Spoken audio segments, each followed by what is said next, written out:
තියෙන්නේ අපිට අලුතෙන් ආපු ඕඩර් එකක්. මේක නිර්මාණය වෙන්නේ කොකනට් ෂෙල් එකේ. කොකනට් ෂෙල් එකේ ලස්සනට නිර්මාණය වෙන කැනල් එකක්. ඒ වගේම ග්ලාස් බොටල් එකෙත් මේ අපේ ක්ලයන්ට් ඉල්ලලා තියෙනවා කැනල් එක. ඒ වගේම තමයි මේ කොකනට් ෂෙල් එකේ නිර්මාණය වෙන කැනල් එකට ගොඩක් හොඳ ඉල්ලුමක් තියෙනවා. මොකද 100ක් නැචරල් එන්නේ මේ විදිහට තමයි මුලින්ම අපේ මේ කැනල් එක හැදෙන්න කලින් මේ විදිහට තමයි අපි ඩිසයින් කරගෙන යන්නේ. අපි බලමු කැනල් එක හැදෙනකොට කොහොම තියෙයිද කියලා.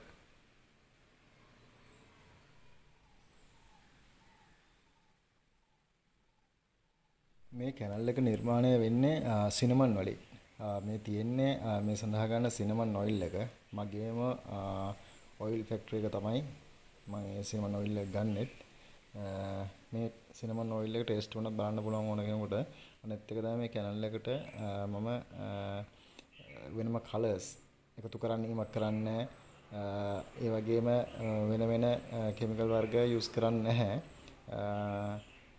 සම්පූර්ණම සිනමන් ඔයිල් එක, cinnamon powder, cinnamon stiff, cinnamon leaf, cinnamon වලින් යන ෆ්‍රේග්‍රන්ස් වල මේ කැනල් එකේ සම්පූර්ණම මේ නැචරල් සිනමන් එකම තමයි යන්නේ. මෙතන තියෙන මේ බෝතල් 3යි තියෙන්නේ. තව බෝතල් ගැලුම් ගණන් තමයි තියෙන්නේ මග ගාව සිනමන් ඔයිල් එක. ඕනකට ගන්න උනත් පුළුවන්. මේ අපේ කැනල් එක ඉස්සරහ වැඩ කටයුතු වෙන විදිය. දැන් ඔක්කොම ලෑස්ති කරලා තියෙන්නේ කැනල් එකට වැඩ ටික ඉවර කරගන්න. ඉස්සරහ ටිකක් බලාගෙන යමු.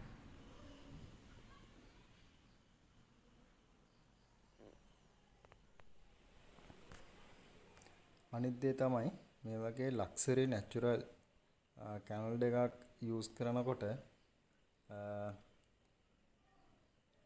ඔයාගේ පාටි එක, ඉවෙන්ට් එක, රෙස්ටොරන්ට් එක, ගිෆ්ට් එකක් වෙන්න පුළුවන්. ඒකට ලක්සරි එක්ස්පෙන්සිව් වයිබ් එකක් ගේනවා. ඒක එක කාරණාවක්. අනිත් එක තමයි වාගේ පාටි එක වෙන්න පුළුවන්, රෙස්ටොරන්ට් එක, ඉවෙන්ට් එක, ඕනම දෙයකට බර්ත්ඩේ පාටි එකට ගිෆ්ට් එකක් දෙන්න.